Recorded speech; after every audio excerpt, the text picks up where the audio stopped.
E allora noi a questo punto riprendiamo la linea con una serie di notizie di attualità. Cominciamo con quelle che arrivano da Bruxelles. La Commissione europea ha approvato il regime di aiuti di Stato italiano da 12 milioni di euro per sostenere aziende agricole colpite dalle conseguenze dell'epidemia di coronavirus. L'ok è arrivato nell'ambito del quadro temporaneo di regole per gli aiuti di Stato creato in risposta alla pandemia.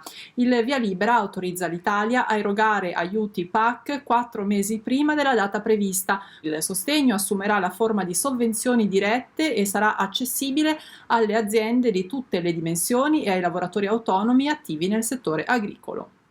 E nella prima parte di puntata abbiamo parlato della giornata mondiale della biodiversità, ma c'è un'altra ricorrenza che è stata celebrata proprio in questi giorni e precisamente il 1° giugno, il World Milk Day, giornata indetta dalla FAO a partire dal 2001 per celebrare il latte, un alimento più che una bevanda consumato da 6 miliardi di persone in ogni angolo del pianeta e che garantisce la sopravvivenza di 750 milioni di individui, dei quali contribuisce a migliorare le condizioni di vita e di salute. A livello produttivo, l'Italia è il quinto paese in Europa per quanto riguarda il latte vaccino, dopo Germania, Francia, Regno Unito e Paesi Bassi. Nonostante il successo cosmopolita di questo oro bianco, che peraltro accompagna la vita umana fin dall'infanzia, garantendo con una tazza un pieno di calcio, vitamina B2 e proteine, da ormai 10 anni è in discesa il consumo del latte fresco da parte degli italiani, segnala Assolatte.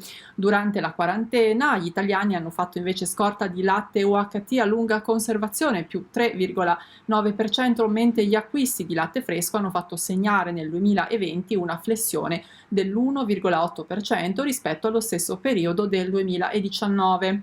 Inoltre il lungo lockdown di bar, gelaterie e ristorazione ha aggravato la crisi di mercato del settore lattiero-caseario, una situazione che ha portato molti operatori a chiedere di estendere la shelf life, la durata del fresco pastorizzato, dal 6° giorno successivo a quello del trattamento termico sino al 12° giorno, una proposta che è stata respinta dal sottosegretario alle politiche agricole Giuseppe Labbate.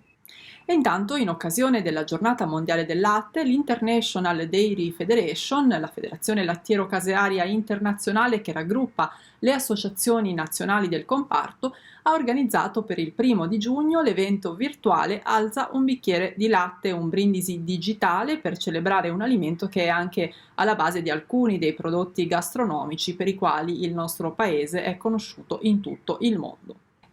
E a proposito di brindisi virtuali, è stato tale anche quello che ha contraddistinto l'edizione 2020 di Cantine Aperte, il più grande brindisi online d'Italia, in cui le oltre 800 cantine associate al movimento turismo del vino si sono augurate la ripartenza delle attività enoturistiche. Un modo per stare uniti, brindare alla ripartenza e sottolineare il ruolo fondamentale dell'enoturismo per il mondo del vino italiano e per tutta l'economia del nostro paese, ha dichiarato Antonella Breschi Perdisa, presidentessa del Movimento del Turismo del Vino Emilia-Romagna. Cantine Aperte è da sempre l'evento più importante della nostra associazione, ha proseguito Antonella Breschi Perdisa. In più di 25 anni abbiamo aperto le porte di moltissime cantine lungo tutto lo stivale. Ecco perché, nonostante il delicato e difficile momento che stiamo vivendo a causa della pandemia, era fondamentale non saltare l'edizione 2020. Inoltre, grazie alla collaborazione con la piattaforma Io Resto a Casa.delivery, tutti gli appassionati hanno un'opportunità in più per degustare i loro vini preferiti. La piattaforma, infatti, si tratta di un progetto senza fini di lucro nato per aiutare a ridurre il più possibile gli spostamenti e permettere alle realtà produttive di raggiungere i propri clienti, consente alle cantine socie di Movimento Turismo del Vino di spedire i propri vini direttamente a casa o attendere gli enoturisti che si prenotano per l'asporto.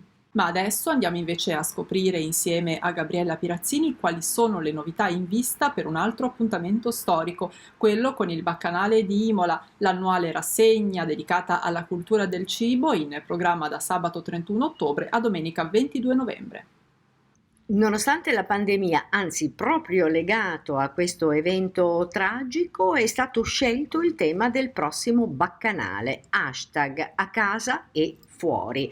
Un tema speciale per l'annuale rassegna sulla cultura del cibo, organizzata come sempre dal Comune di Imola e che sarà in programma da sabato 31 ottobre a domenica 22 novembre 2020.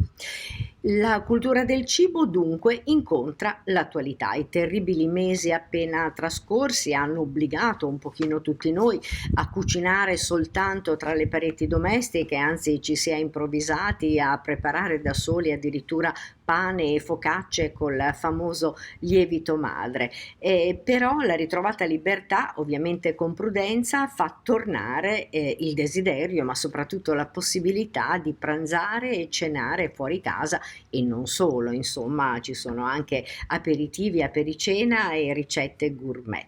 Comunque i ristoranti che stanno riaprendo in questi giorni dopo un lungo periodo di chiusura, anche a Imola hanno saputo mantenere le relazioni con i propri clienti attraverso i social, lezioni e video tutorial di alta cucina, oppure la consegna a domicilio delle loro specialità, e questa vicinanza va premiata da una manifestazione come il Bacchanale che coinvolge da sempre, direttamente o indirettamente, molta parte del mondo produttivo imolese. Quindi abbiamo detto i ristoranti, ma anche i pubblici esercizi, le attività commerciali e le aziende del settore agroalimentare. Ed ecco quindi una riflessione su due diversi modi di mangiare, sui piatti propri di queste due tradizioni alimentari, entrambe così importanti e mai in contrapposizione, neanche in tempi di emergenza.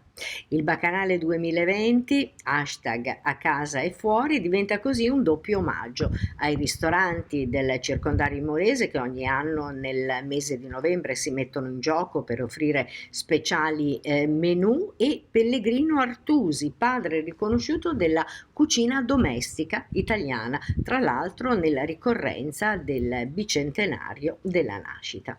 Il Comune di Imola invita associazioni, enti, aziende agricole e vinicole, ristoranti e pubblici esercizi interessati a partecipare con proprie iniziative, ma anche eventi alla rassegna, a formulare delle proposte che siano ispirate all'argomento prescelto e che possano arricchire la grande kermesse. Proposte che dovranno pervenire via posta elettronica entro il 20 luglio 2020.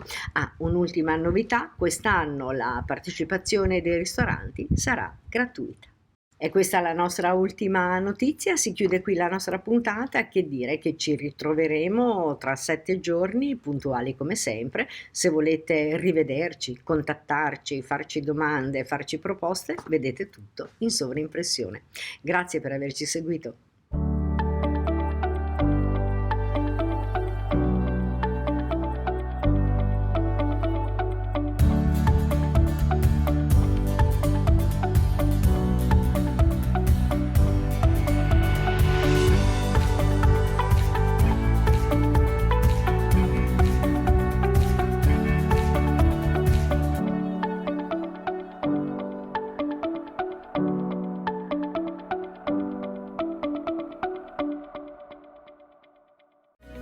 In collaborazione con